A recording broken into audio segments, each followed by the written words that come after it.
Chers amis, bonsoir à tous. Merci de votre présence une fois de plus ce soir pour continuer notre aventure ensemble toute cette semaine pour déterminer quel est le meilleur chemin de nos vies. C'est pour moi un plaisir de vous retrouver après une journée qui a été studieuse, je peux vous assurer. Il a fallu revoir le sujet de ce soir pour que ce soir nous puissions déterminer ensemble est-ce que l'on peut avoir confiance en Dieu ? Est-ce que vous vous rappelez du sujet d'hier ? Quel était le titre du sujet d'hier ? Comment voir Dieu à travers mon chemin ?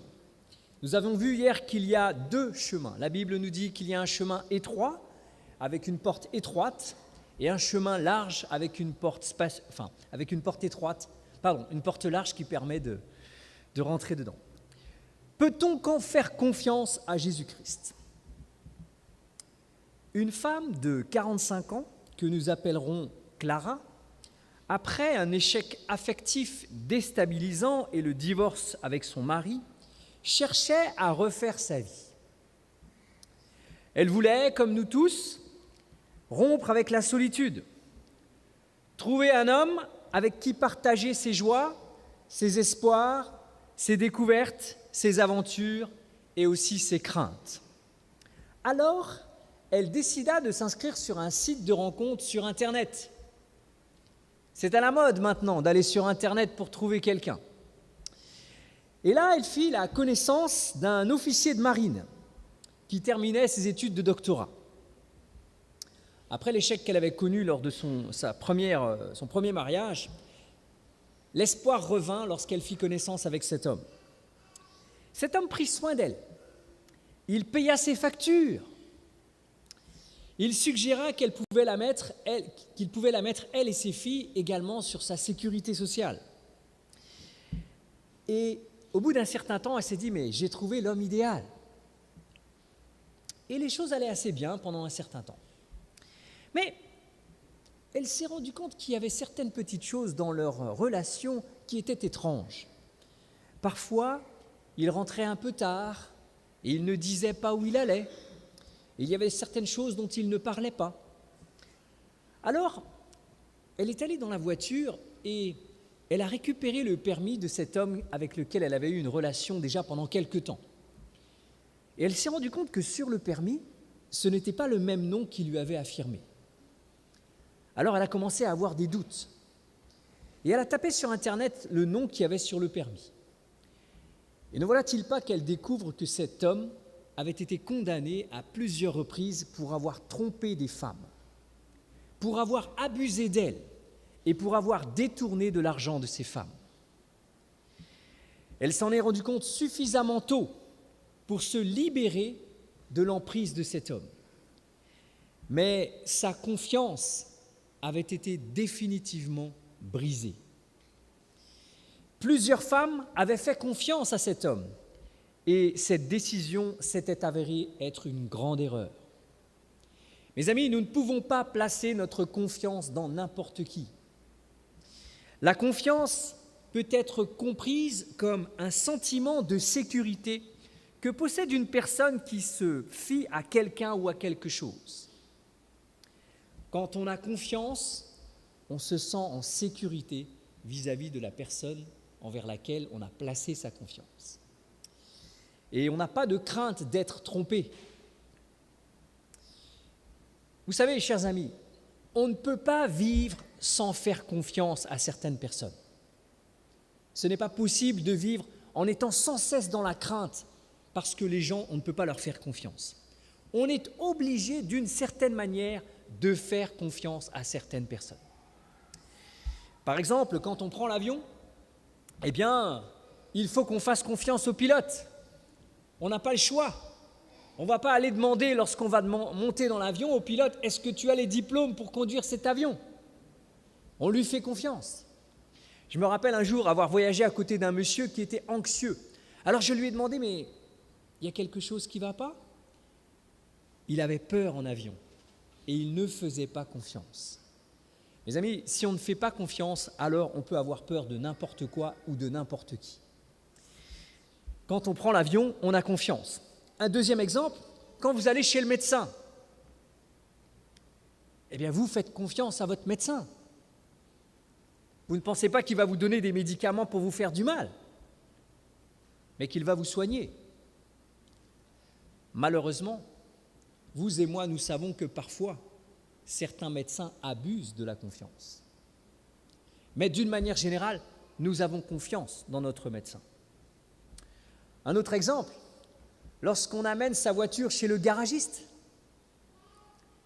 on espère que le garagiste va bien changer les bonnes pièces et qu'on pourra sortir de là en étant confiant que notre voiture fonctionne bien. Et si on n'a pas confiance dans son garagiste, alors on change de garagiste. On ne peut pas faire autrement que de lui faire confiance.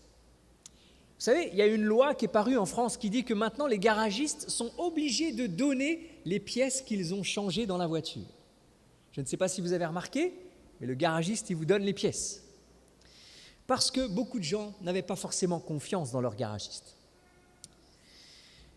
On est obligé d'avoir confiance. Ce que l'on constate malheureusement dans ce monde, c'est que l'on ne peut pas faire confiance à n'importe qui.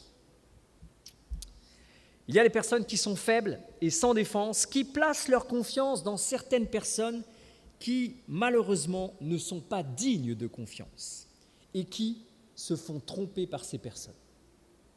Vous avez certainement des exemples en tête, mais moi j'aimerais vous raconter 3 exemples qui m'ont frappé. Le premier, c'est un film que peut-être vous avez vu, Robin des Bois. Ça vous dit quelque chose ce film, Robin des Bois ? Alors dans ce film, il y a une jeune femme qui est dans le château de Nottingham et elle est presque amoureuse de Robin des Bois. Seulement, Robin des Bois est parti et elle se sent menacée de plus en plus. Alors elle va voir la personne en qui elle a le plus confiance. C'est son prêtre, son confesseur. Et elle va parler à son confesseur et elle va lui dire « Remets un message à Robin des Bois ». Et ce confesseur, juste après être sorti de l'entretien avec elle, il va aller remettre le message à son pire ennemi, le duc de Nottingham. Quand j'ai vu cette scène, ça m'a profondément marqué. Elle avait confiance dans ce prêtre, et ce prêtre qui priait pour elle a été donné son message à son pire ennemi. Mes amis, ce n'est pas quelque chose de nouveau. La Bible dit que celui qui mange avec nous, il peut être celui qui nous trahit demain. Nous lisons cela dans le livre des Psaumes, au chapitre 41 et au verset 9. Celui-là même avec qui j'étais en paix, qui avait ma confiance et qui mangeait mon pain, lève le talon contre moi. Voilà ce que dit la Bible, chers amis, des siècles et des siècles avant l'histoire de Robin des Bois. Cette situation profondément troublante et déstabilisante, le fait d'être attaqué, d'être critiqué, d'être méprisé par les personnes qui sont vos amis, qui vous disent bonjour, qui s'assiedent avec vous et qui mangent même avec vous. Mais c'est terrible. En qui peut-on encore avoir confiance ? Voilà la question qui se pose à nous aujourd'hui. Même dans les églises, on pourrait croire qu'on peut avoir confiance dans une église. Malheureusement, la réalité montre que ce n'est pas toujours le cas. L'exemple de Robin des Bois est un exemple pour illustrer cela. Et dans la Bible, il y a de nombreuses histoires qui nous montrent qu'il est difficile d'avoir confiance. Dès le début, Caïn a tué son frère Abel, son propre frère. Il l'a tué. Jacob a trompé également son frère Ésaü, alors que son frère avait confiance en lui, qu'il est parti à la chasse, il est allé prendre la bénédiction qui lui était réservée. Nous avons aussi Judas, qui mangeait tout le temps avec Jésus, tous les jours, et qui un jour a trahi Jésus. Rappelez-vous du texte, celui qui mange avec moi est celui qui lève le talon contre moi. peut-on encore avoir confiance en quelqu'un ? Certains placent alors leur confiance dans leur argent, espérant qu'il les préservera du malheur, parce qu'ils ne peuvent pas avoir confiance aux gens. Mais là encore, est-ce qu'on peut mettre sa confiance dans son argent ? Cela peut s'avérer également dangereux. L'expérience d'un certain nombre de gens qui sont dans le marketing de réseau. Vous avez déjà entendu ce terme ? Marketing de réseau ? C'est-à-dire des gens qui vous proposent de rentrer dans un réseau pour gagner de l'argent. Ceci a été inventé par un Italien qui s'appelait Charles Ponzi. Cet homme, un Américain, Italien, qui avait immigré aux États-Unis, promettait un gain à ceux qui investissaient avec lui de 50% en 9 mois. Imaginez un placement financier qui vous rapporte 50% de la somme que vous avez mise en 9 mois. Il a fait rêver plein de gens. Et beaucoup d'investisseurs sont arrivés et lui ont donné son argent. Et comment il faisait pour payer les bénéfices des gens ? C'était grâce aux nouveaux investisseurs qui rentraient. C'est ce qu'on a appelé le système pyramidal. Le système pyramidal. Et lorsqu'il y a eu une certaine crise, il ne pouvait plus rembourser les gens qui avaient placé leur argent. Alors, l'escroquerie a été découverte et on a comptabilisé 40 000 personnes qui avaient été trompées par Charles Ponzi. 40 000 personnes. Sur une somme de plus de 15 millions de dollars. Alors, à l'époque, c'était une sacrée somme. Ça correspond à peu près à 1,5 milliard francs pacifiques. Je ne sais pas si vous imaginez. Un tiers de cet argent n'a jamais été retrouvé. La Bible, pourtant, a averti l'homme de ne pas se confier dans l'argent. On ne peut pas placer notre confiance dans l'argent. La Bible dit, dans le livre des Proverbes, au chapitre 11 et au verset 28, « Celui qui se confie dans ses richesses tombera. » J'espère que vous ne faites pas partie de ceux et de celles qui ont placé leur argent et qui aujourd'hui, à cause de cette crise du Covid-19, ont perdu beaucoup d'argent. C'est un peu triste à dire, mais cette crise a révélé en quoi on place notre confiance. Alors si on ne peut pas placer sa confiance dans ses amis, si on ne peut pas la placer dans son argent, est-ce qu'on peut la placer en autre chose ? En qui peut-on ou en quoi peut-on encore la placer ? La Bible nous donne une autre alternative. Nous la trouvons dans le livre de Proverbes, au chapitre 3, les versets 5 à 7. Nous lisons « Confie-toi en l'Éternel de tout ton cœur et ne t'appuie pas sur ta sagesse. Reconnais-le dans toutes tes voies et il aplanira tes sentiers. Ne sois point sage à tes propres yeux. Crains l'Éternel et détourne-toi du mal. » Voici le conseil de la parole de Dieu, chers amis. Confie-toi en l'Éternel de tout ton cœur. C'est notre premier point. L'Éternel, c'est le Dieu de la Bible. On l'appelle ainsi parce qu'il existe de toute éternité. Chaque fois que dans la Bible on voit l'Éternel, eh bien ceci doit nous rappeler que le Dieu dans lequel la Bible nous décrit, c'est un Dieu qui est là de toute éternité. Et c'est exactement ce qu'il nous propose, de vivre comme lui dans l'éternité. Et c'est également le nom qui est attribué à Jésus-Christ. On dit dans l'Ancien Testament, dans le livre d'Ésaïe, au chapitre 9, verset 6, que Jésus-Christ sera appelé également Père éternel. Alors nous sommes invités par la Bible, vous et moi, à faire confiance à Dieu, à faire confiance à Jésus-Christ et à ne pas nous appuyer sur notre propre sagesse. Ce n'est pas facile.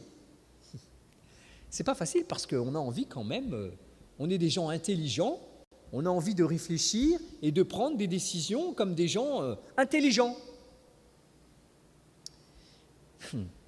Le conseil de la Bible dit « Ne t'appuie pas sur ta sagesse, reconnais-le dans toutes tes voies. » Ceux qui ont fait confiance à Charles Ponzi croyaient bien faire. Mais ce n'est qu'au bout d'un certain temps qu'ils se sont rendus compte de leur erreur. Et voilà, chers amis, il y a un facteur qui rentre en ligne de compte, c'est le temps. C'est avec le temps qu'on se rend compte en qui on peut faire confiance.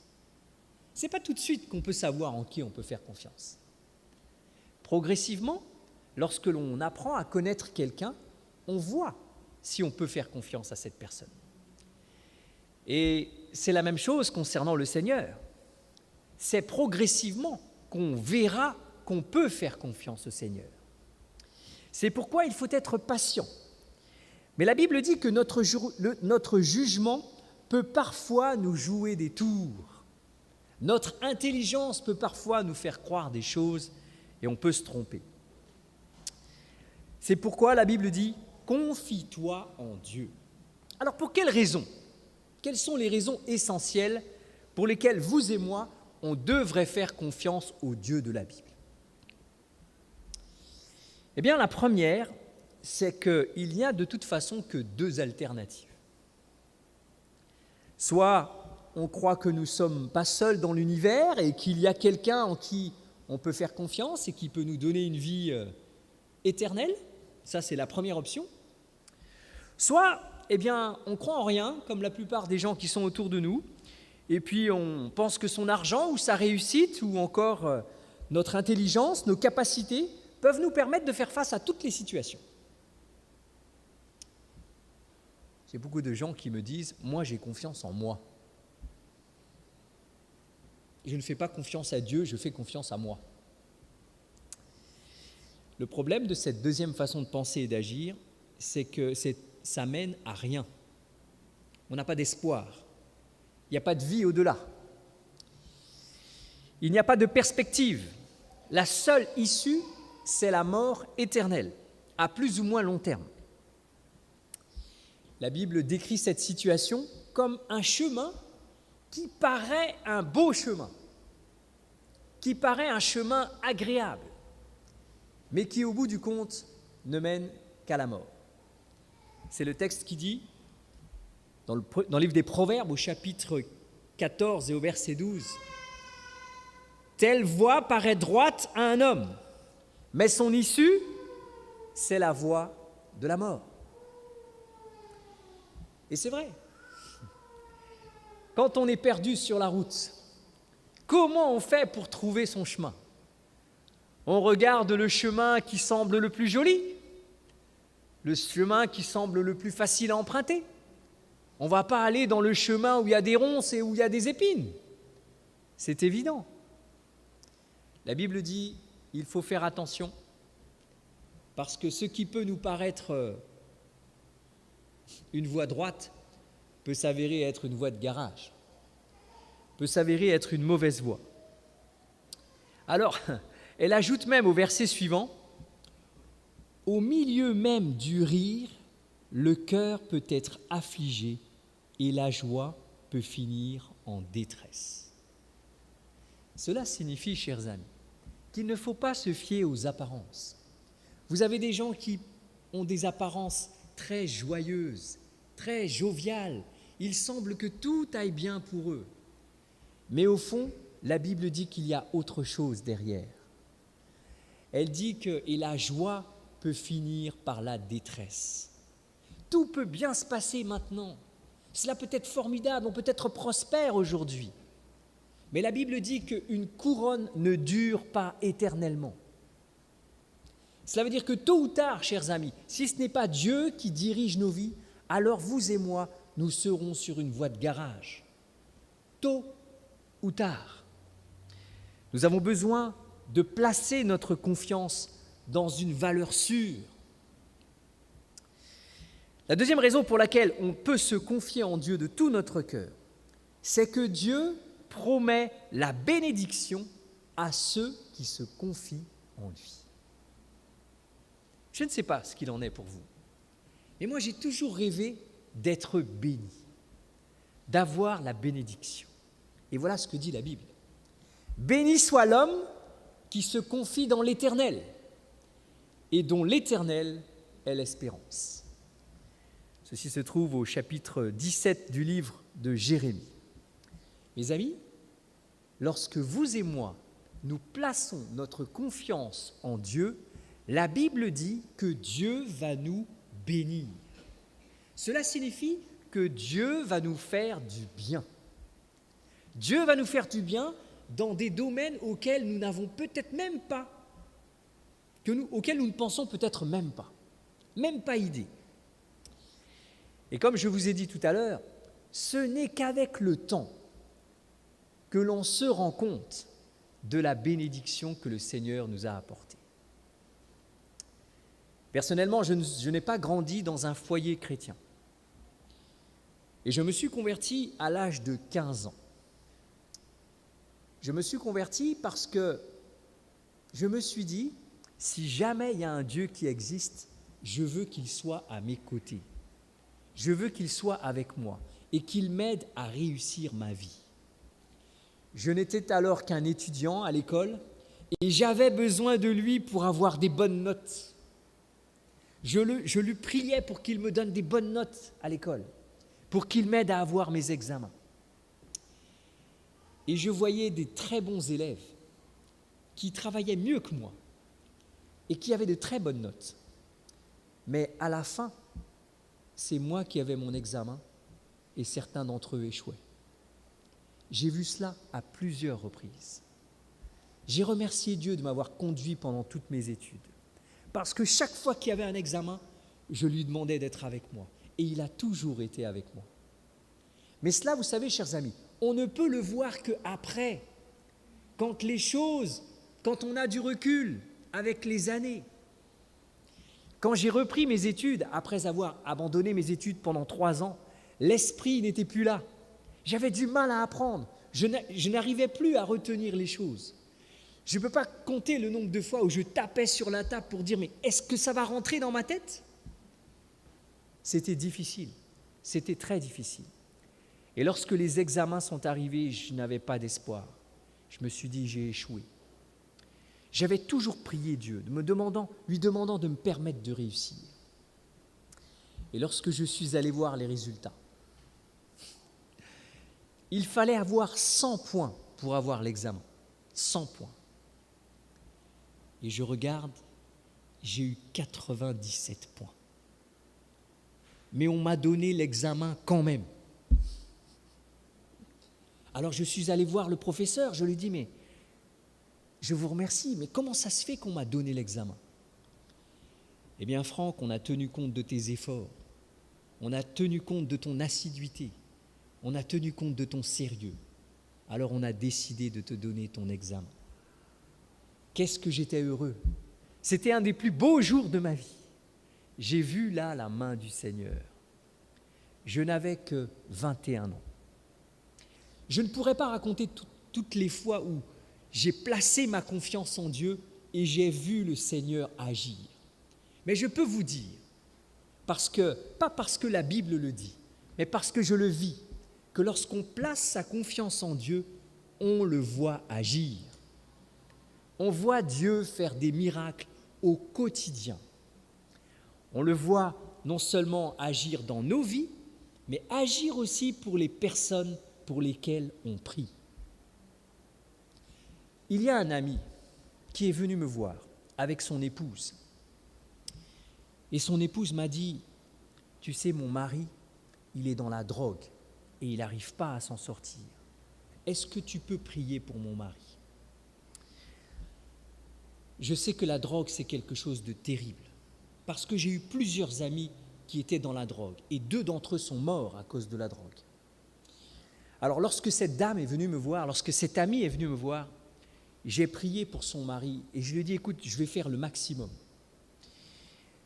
Et nous avons prié, il était pris dans la drogue, et vous savez, c'est difficile d'aider quelqu'un de la drogue à sortir, parce que la drogue, ça crée la dépendance.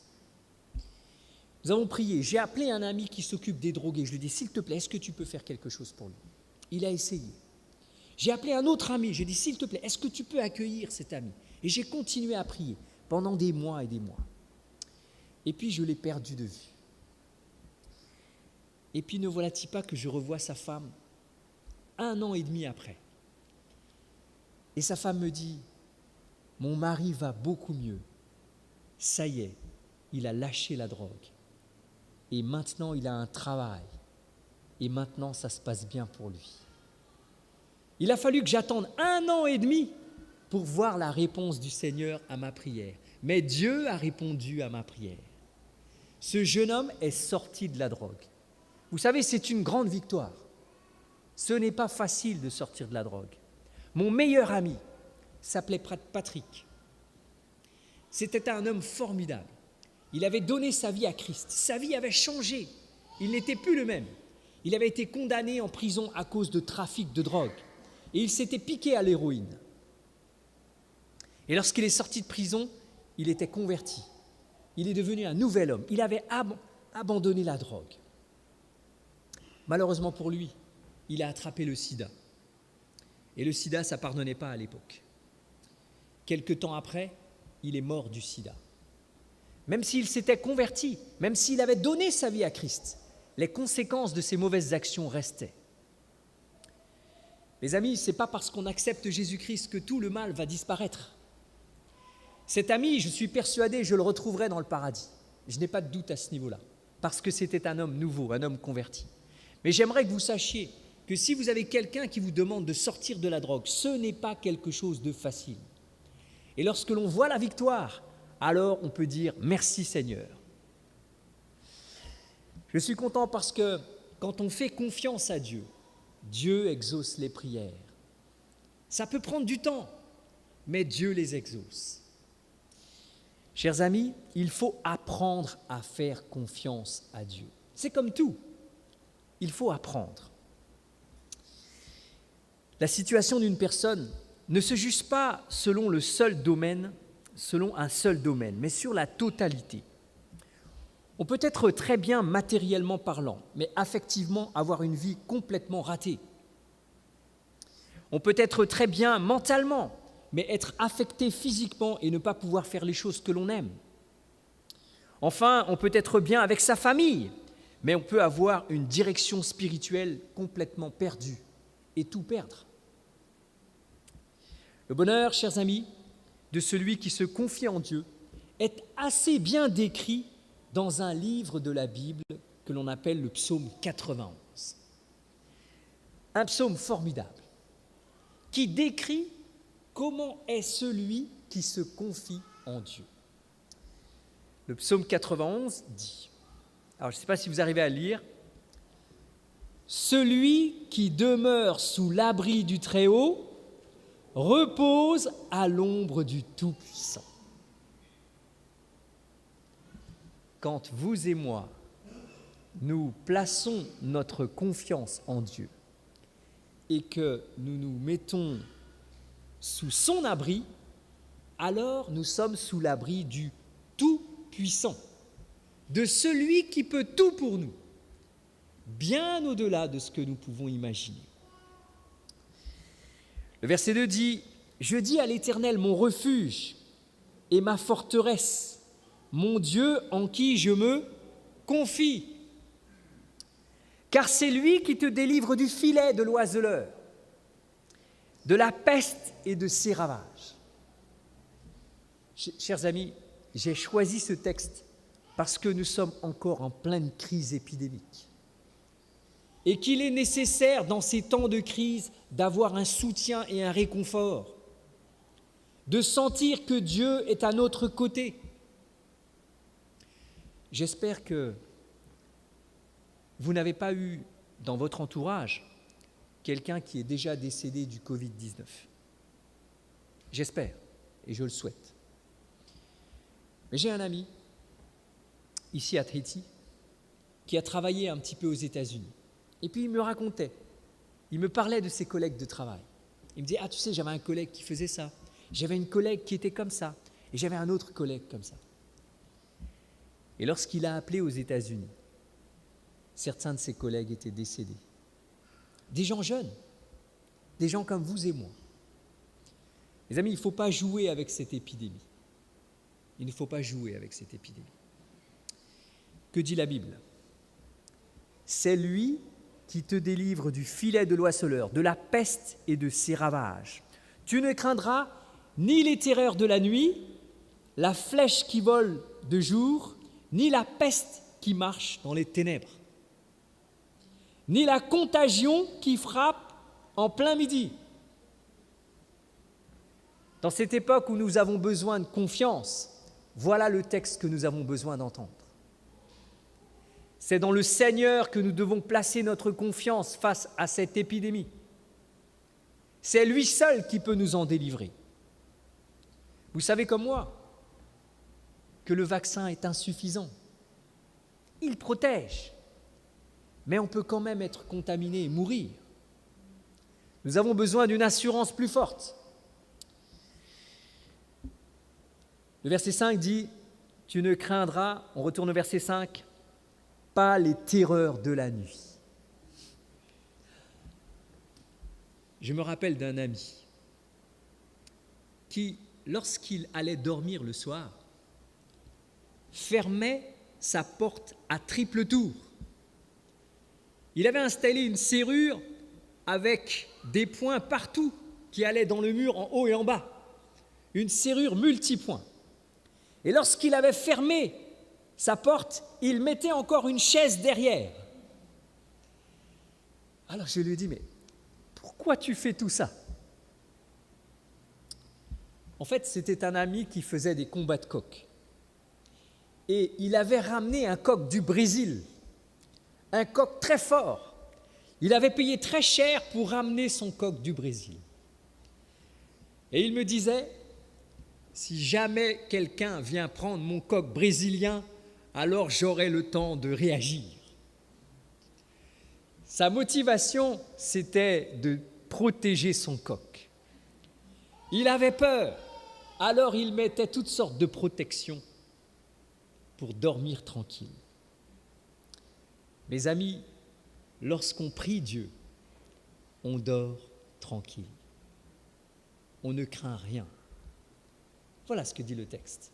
Tu ne craindras ni les terreurs de la nuit, ni la flèche qui vole de jour. C'est ça quand on a confiance en Dieu. Lorsque j'avais 10 ans, un jour, j'ai dormi à côté d'une tante à moi. Tiens, la tante dont je vous ai parlé hier, de 70 ans. Nous étions en vacances ensemble et elle dormait la fenêtre ouverte parce qu'il faisait chaud. Mais parce que je suis issu d'un endroit où on vole la nuit, alors je n'étais pas tranquille. Et j'avais peur. On dormait dans la même pièce et elle sentait que j'avais peur. Alors elle m'a dit, « Franck, qu'est-ce qui t'arrive ?»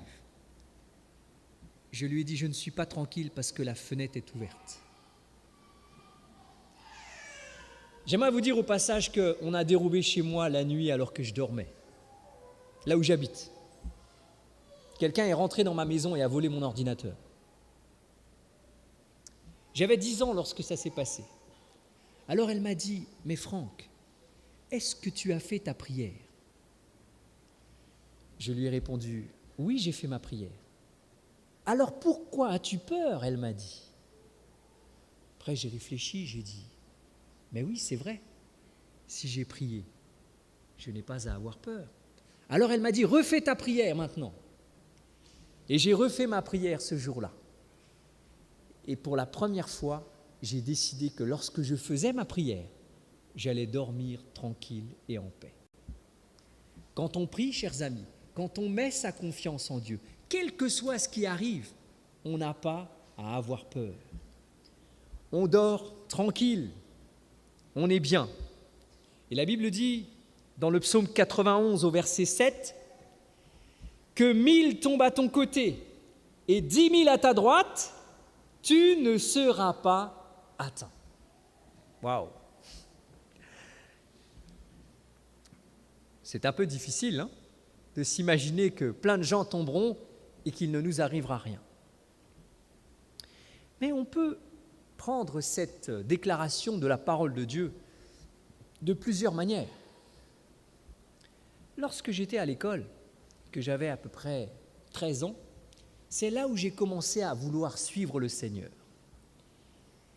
Et lorsque j'ai voulu suivre le Seigneur, il fallait que je change d'école. Et j'ai remarqué une chose, chaque fois que j'avançais dans les classes, eh bien, il y avait des élèves qui étaient avec moi qui échouaient. Certains de mes amis qui échouaient. Je ne comprenais pas. Et il a fallu que je finisse mes études pour me rendre compte que le Seigneur m'a guidé dans toutes mes études pour que je réussisse. Et beaucoup de ceux qui étaient avec moi n'ont pas réussi. Que 1000 tombent à ton côté, 10 000 tombent à ta droite, tu ne seras pas atteint. Mes amis, selon l'auteur de ce texte, la confiance en Dieu change la vie.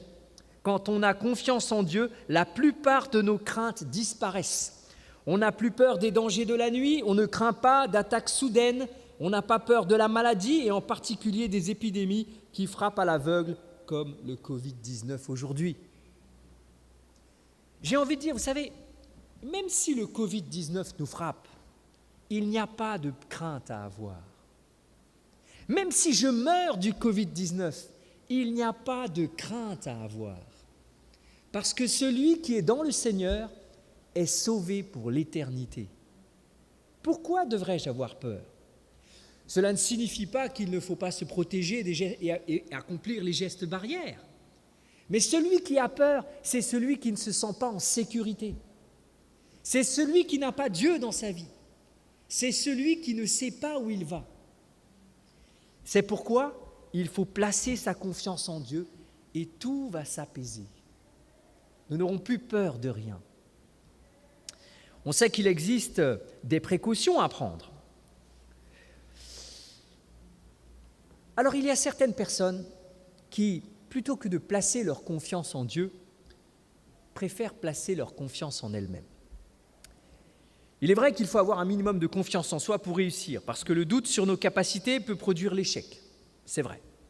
Cependant, un excès de confiance en soi, selon la parole de Dieu, conduit également inévitablement à la chute. C'est la douloureuse expérience qu'a fait le roi de Babylone qui s'appelait Nebuchadnezzar. J'aimerais vous raconter cette histoire parce qu'elle est assez incroyable. Selon la Bible, cet homme a été le plus grand roi que la terre ait porté. Vous vous rendez compte ? Selon la Bible, Nebuchadnezzar était le plus grand roi que la terre ait porté. Alors, il a fait construire une des villes les plus prestigieuses de l'Antiquité, Babylone, qui était tellement belle qu'elle est devenue une des 7 merveilles de l'Antiquité, à cause des jardins suspendus de Babylone. Je ne sais pas si vous avez entendu parler des jardins suspendus de Babylone. Eh bien, un Grec qui avait fait le tour des plus belles choses à son époque a décrit cet endroit comme une des 7 merveilles du monde. Et la personne qui a construit les jardins suspendus de Babylone, c'était Nebuchadnezzar. La ville était tellement belle que les gens venaient de partout pour admirer ce qui est resté comme une des 7 merveilles du monde antique. Une combinaison unique de plantations à différentes hauteurs, un système d'irrigation ingénieux et de canaux et de fontaines. Tiny Hall, la photo. Alors, j'ai réussi à avoir une petite photo pour vous donner une idée de ce que ça peut être. Voilà un petit peu comment on imagine les jardins suspendus de Babylone. Si un jour vous avez la possibilité d'aller à Berlin, il y a un musée dans lequel on a reconstitué une des portes de la cité de Babylone, la porte d'Ishtar, elle s'appelle comme ça. Et c'est incroyable, on a tout récupéré sur site et on a emmené ça à Berlin. Si vous allez à Berlin, vous allez voir donc les vestiges de cette ville de Babylone. Alors Nebuchadnezzar pouvait être fier d'avoir construit cette ville. Cependant, il est devenu tellement fier qu'il a oublié que c'est le Dieu du ciel qui lui avait permis de réaliser cet ouvrage. Alors, il en était arrivé à penser que tout le mérite lui revenait et qu'il ne devait rien à personne. Vous avez jamais entendu ça? Je ne dois rien à personne. Une expression que certains aiment affectionner. Si j'ai réussi, c'est par moi-même. Les Américains disent « self-made man », la personne qui s'est faite par elle-même. Nebuchadnezzar était a self-made man. Pour lui, il avait réussi par lui-même. Mais laissez-moi vous raconter la suite de l'histoire. La Bible nous donne la suite de l'histoire. Elle se trouve dans le livre de Daniel, chapitre 4 et au verset 29. Au bout de 12 mois, comme il se promenait dans le palais royal à Babylone, le roi prit la parole et dit « N'est-ce pas ici Babylone la grande que j'ai bâtie comme résidence royale par la puissance de ma force et pour la gloire de ma magnificence ?» Quelle déclaration! La Bible continue en disant « La parole était encore dans la bouche du roi qu'une voix descendit du ciel et lui dit « Apprends, roi Nebuchadnezzar, qu'on va t'enlever le royaume. On te chassera du milieu des hommes. Tu auras ta demeure avec les bêtes des champs, et on te donnera comme aux bœufs de l'herbe à manger. Et 7 ans passeront sur toi, jusqu'à ce que tu saches que le Très-Haut domine sur le règne des hommes et qu'il le donne à qui il lui plaît. » Le jugement est tombé là même. Au même instant, la parole s'accomplit sur Nebuchadnezzar. Il fut chassé du milieu des hommes. Il mangea de l'herbe comme les bœufs. Son corps fut trempé par la rosée du ciel, jusqu'à ce que ses cheveux crussent comme les plumes des aigles et ses ongles comme ceux des oiseaux. Mes amis, voilà ce qui arrive quand on fait comme s'il n'y avait pas de Dieu. Quand on fait comme si Dieu n'existait pas. Un jour, tôt ou tard, tout s'écroule. C'est vrai qu'il faut penser à notre avenir, faire des plans, construire et avancer. Mais il faut se méfier de ce que l'on voit, qui peut être trompeur. Parfois, on ne sait pas où les choses vont aboutir. Il ne faut pas placer sa confiance dans son argent, dans ses propriétés, dans ses capacités, trop en soi-même. Un jour, tout peut s'écrouler. C'est le texte que nous avons lu tout à l'heure. Telle voie paraît droite à un homme, mais son issue, c'est la voie de la mort. Un jour, j'écoutais la radio. Alors, je sais que cette émission sera retransmise sur une radio. Un jour, j'écoutais une radio en Martinique. Et un cyclone est passé et a détruit beaucoup de choses. Une dame a donné son témoignage. J'ai mis 7 ans pour construire ma maison et elle a disparu en 3 minutes. Mes amis, tout ce que nous construisons ici peut disparaître en un instant. Je ne sais pas si vous regardez les émissions à la télévision, les inondations qu'il y a eu en Allemagne, en Belgique, en Italie, jamais on n'avait vu cela. Il ne faut pas placer sa confiance dans les choses matérielles, parce que si c'est ce que vous faites, un jour, vous risquez de tout perdre. Comme Nebuchadnezzar a tout perdu, la Bible lui a montré qu'il ne faut pas placer sa confiance en soi-même. Telle voie paraît droite à un homme, mais son issue, c'est la voie de la mort. Alors si nous avons une recommandation à suivre, c'est celle qui se trouve dans le texte suivant.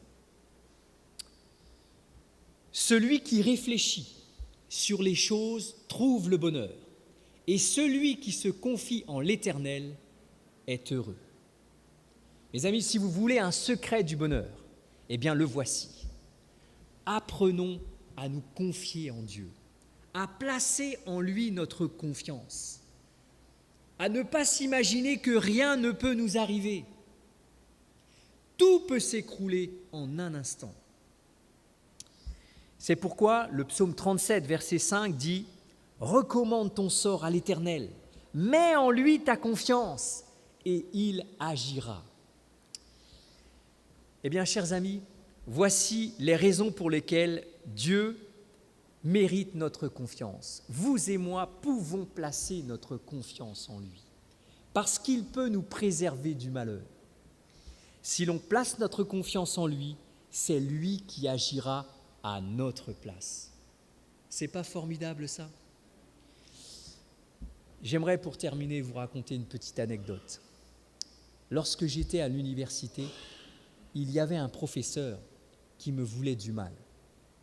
Pourquoi? Parce que le samedi, je voulais aller à l'église et je ne pouvais pas aller à l'école. Je voulais aller à l'église le samedi pour adorer Dieu, pour prier Dieu. Et malheureusement, j'avais un cours avec lui le samedi. Alors je manquais ce cours. Et cet homme voulait me faire du mal. Il me dit, si tu ne viens pas à l'interro, je te donnerai 0. Il savait très bien que j'allais à l'église. Mais je lui ai dit, monsieur, je ne fais rien de mal. Je vais prier le samedi. Il se trouve que cet homme avait été quelqu'un de chrétien avant, mais qu'il avait abandonné Dieu. Je l'ai su qu'après. Et lorsqu'il me voyait le vendredi soir prendre mes affaires et partir, il savait que j'allais adorer Dieu ce jour-là. Et chaque fois, cela lui rappelait ce que lui, il faisait avant. Et un jour, un examen est tombé un vendredi soir. Je ne pouvais pas aller à cet examen parce que le soleil se couchait à 18h30 et que mon examen allait déborder sur le jour du sabbat. Alors il a fait écrire en gros un message à l'endroit où tous les élèves allaient regarder leurs notes. Mon examen, c'était le vendredi. Et à partir du lundi, il a fait afficher en gros « Vendredi, le soleil se couche à 18h30 ». Tous les élèves de la promotion dans laquelle j'étais ont vu ce message. Certains sont venus me voir, m'ont dit « Mais qu'est-ce que c'est ça, Franck? C'est pour toi, ça ?» J'ai dit « Oui, c'est pour moi. » J'ai prié Dieu. J'ai prié le Seigneur de me délivrer parce que j'avais un examen important à faire. Et alors je suis allé voir une fille.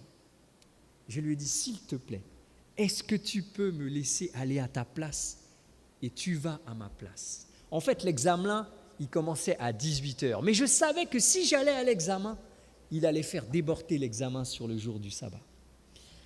Alors j'ai demandé à cette jeune fille d'aller à ma place. Elle m'a dit, ouais, c'est dur, hein? Tu veux que j'aille à ta place? Mais moi, j'ai quelqu'un à aller chercher à l'aéroport. J'ai dit, écoute, si tu vas à ma place, je vais prier pour toi pour que tu réussisses ton examen. Alors, quand elle a entendu ça, elle a dit, ok alors, je vais y aller.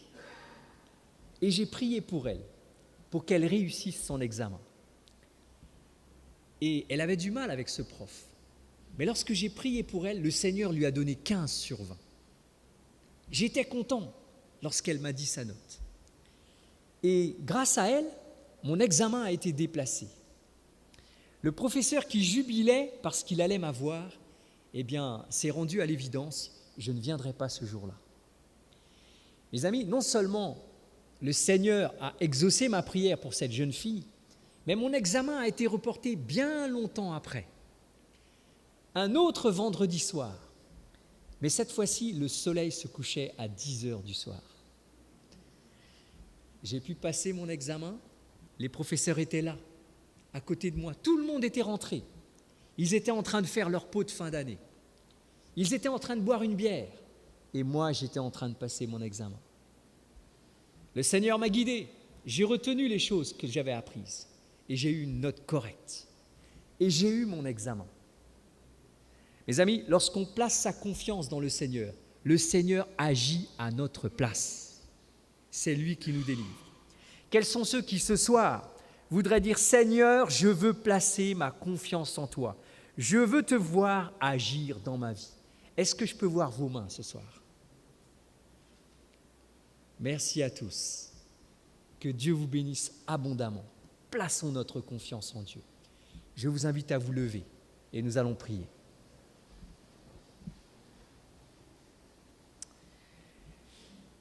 Éternel, notre Père, notre Dieu, je te remercie parce que tu m'as permis de voir dans ma vie qu'on peut placer sa confiance en toi. Tu m'as permis de voir que tu peux résoudre les problèmes les plus graves. Éternel, nous voulons apprendre à placer notre confiance en toi, te laisser agir pour que tu nous aides à réussir. Je te prie pour chacun de ceux et de celles qui ont levé la main dans cette salle, pour que tu nous permettes d'apprendre à placer notre confiance en toi. Nous savons que c'est avec le temps que nous verrons les bénédictions que tu nous accordes. Mais nous croyons que celui qui place sa confiance en toi, comme tu l'as dit dans ta parole, n'a plus peur la nuit, n'a pas peur de la contagion, n'a pas peur de tout ce qui arrive autour de nous. Même si le Covid nous frappe, nous croyons, Seigneur, que tu dirigeras toutes choses. Soutiens-nous, nous t'en prions, ainsi que tous ceux et toutes celles qui nous ont regardés sur Internet. Nous te le demandons au nom de Jésus. Amen. Merci à tous. Merci pour votre présence, à vous qui êtes venus ce soir, un peu plus nombreux que hier soir. Et je lance un appel à tous ceux qui nous écoutent sur la radio, qui nous écoutent sur YouTube, sur Facebook, sur Instagram ou sur je ne sais quoi encore. Il y a encore beaucoup de place ici à remplir. Les distanciations sociales sont extrêmement bien respectées. Tellement bien que j'ai l'impression que c'est le vide social parfois. Okay ? Voilà. Alors vous pouvez venir, il n'y a pas de souci et nous serons heureux de vous accueillir. Quelle sera la différence ? Eh bien, si vous venez, je prierai pour vous. Nous prierons ensemble et le Seigneur vous bénira. La Bible dit, un jour dans tes parvis vaut mieux que 1000 autres ailleurs. Si vous venez dans la maison du Seigneur, il y a une bénédiction spéciale que le Seigneur a réservée pour vous. Alors je vous attends demain, après-demain et jusqu'à la fin de la semaine, afin qu'ensemble nous puissions continuer cette merveilleuse aventure. Le sujet de demain s'intitule